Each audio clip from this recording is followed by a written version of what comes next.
초등부터 수학 선행을 무조건 해라. 아니다. 전혀 필요 없다. 둘 다 아닙니다. 현실적으로 선행을 해도 되고 또 해야 하는 도움이 되는 아이들이 있죠. 구독자분들의 끊임없는 요청으로 오늘은 초등맘이 알아야 할 중등 수학 선행 교재 추천드리겠습니다.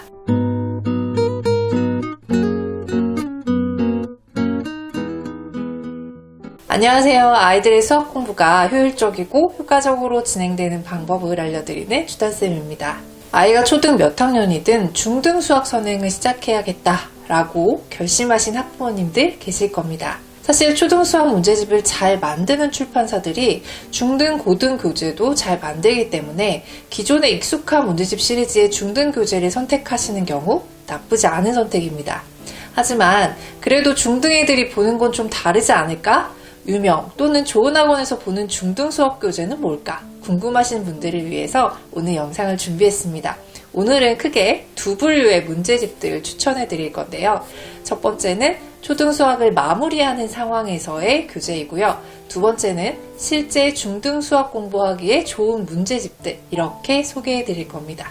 바로 시작할게요. 먼저 초등 수학을 마무리하는 교재입니다. 초등 수학을 결정하는 개념 총정리라는 책인데요. 이건 문제집이라기보다는 개념 중심으로 만들어진 그런 교재이고요. 기초 문제로 우리 아이들 수준을 점검하는 용도로 활용하시면 좋습니다. 두 번째는 수능까지 이어지는 초등 고학년 수학이죠. 이거는 개념편, 문제편, 심화편으로 저희 채널에서도 소개해드린 바가 있는데요. 영역별로 정리되어 있는 문제집이라고 보시면 되고요. 문제편과 심화편은 조금 문제도 많고 어렵기 때문에 개념편을 가볍게 한번 경험해보고 더 공부해야겠다 싶으시면 그 다음 문제편, 심화편으로 넘어가시면 좋겠습니다. 세 번째 문제집은 해법 기초학력 진단평가 문제집 중1 신입생 또는 중학교 신입생을 위한 천재 반편성 배치고사 기출 모의고사인데요. 얘네들은 국영수사가 전 과목의 전체적인 점검을 위한 책이라고 보시면 됩니다. 우리 아이들이 나중에 학교에 가서 혹시나 진단평가를 보는 학교라면 시험 보기 전에 바로 체크해보는 그런 용도로 활용하는 책이에요.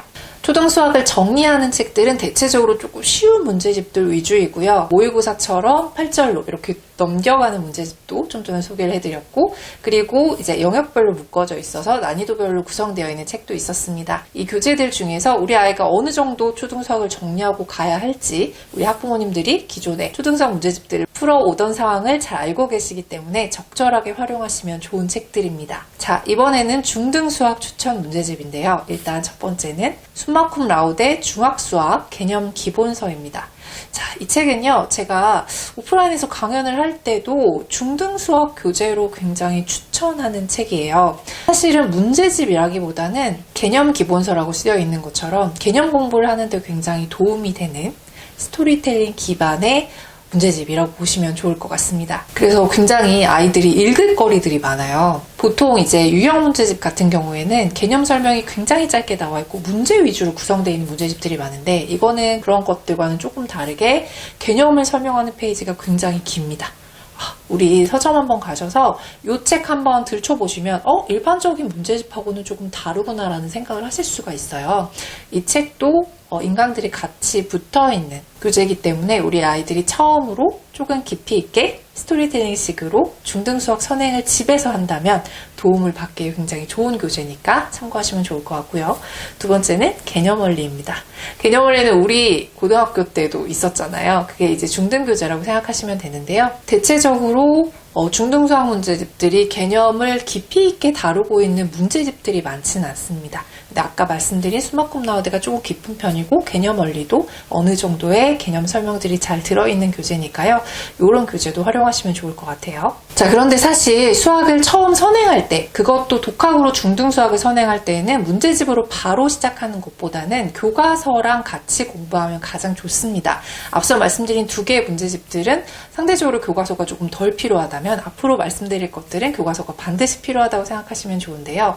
만약에 교과서 구하기가 힘들다 하시면 수학의 발견이라는 책도 괜찮습니다. 서점에 가시면 보통 볼 수 있는데 얼굴을 볼 수 없게 비닐로 씌워져 있는 경우가 많기 때문에 서점 온라인 사이트에서 미리 보기로 한번 보시거나 검색 한번 해보시고 또는 우리 동네 도서관 가서 한번 보시면 좋습니다. 일종의 대안교과서입니다. 자, 그런데 이때 중등교과서도 최근에 초등교과서와 마찬가지로 국정교과서가 아니거든요. 그래서 나중에 진학할 중학교에 수학교과서를 미리 알고 마련해서 공부해야 할까? 이렇게 궁금증이 생기실 것 같아요. 물론 그러면 좋겠지만 반드시 그 학교의 아이가 가지 않게 될 수도 있고 또 꼭 그럴 필요는 없습니다. 제가 교과서 공부하기 중고등 편 영상에서 우리 학교 수학 교과서 말고 그 외에 다양한 교과서로 수학 공부를 하는 게 좋다라고 설명드린 적이 있어요. 그래서 결론은 어차피 기본 내용은 교과서마다 모두 동일하니까 아무 교과서로 공부해도 괜찮다는 점 기억하시면 좋겠습니다. 자, 그리고 이번에는 교과서와 같이 공부하면 좋은 기초 문제집들 위주로 추천을 드리자면 개념 플러스 유형 라이트 편, 그리고 라이트쌤, A급 원리 해설 요 정도 선이 우리 아이들이 선행 공부를 할 때 교과서와 같이 공부하면 좋을 만한 조금 난이도가 상대적으로 높지 않은 그런 책들이고요. 그리고 요 윗단계로 올라가면 이제 진짜 중등 문제집들을 풀어야 되잖아요. 그럴 때 보통 중등에서 요 정도만 하면 학교 시험은 뭐 실수 안 하면 A 등급 이상 맞을 수 있다라고 하는 문제집이 센이에요. 센은 중등에서 기본 문제집이라고 생각을 하시면 되고요.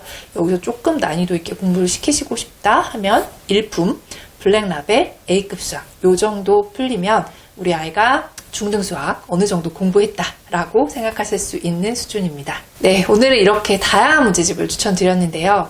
다 잘 받아 적으셨나요? 제 말이 조금 빨라서 혹시 놓치신 부분이 있다면 중간에 멈춤해서 꼭 다시 한번 확인하시기 바랍니다. 추가적으로 유의하실 점은요. 아이가 초등 수학이 잘 마무리됐다라고 판단을 하신다면 앞에 설명드린 그런 초등 정리 문제집들은 패스하셔도 괜찮습니다. 무조건 해야 되는 게 아니에요.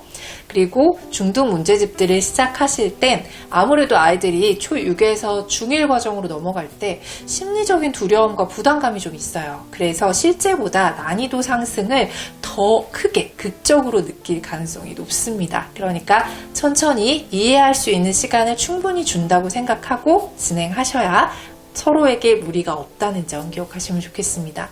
엄마가 마음이 조급하고 걱정을 하게 되면요. 아이는 더 불안해지거든요. 지금 선행을 시작해서 쭉쭉 잘 진행하고 있는 것만으로도 조금 더디게 가더라도 우리 아이는 충분히 칭찬받고 격려받을 자격이 있습니다. 이 점을 충분히 감안하셔서 우리 아이 중등 선행 잘 이끌어 주시기 바랍니다. 오늘 영상은 여기까지고요. 오늘 영상이 도움이 되셨다면 좋아요 한 번만 꾹 눌러주시기 바랍니다. 혹시 궁금하신 내용이 있으시다면 댓글로 남겨주세요. 제가 시간이 날 때마다 답변 드리도록 하겠습니다. 감사합니다.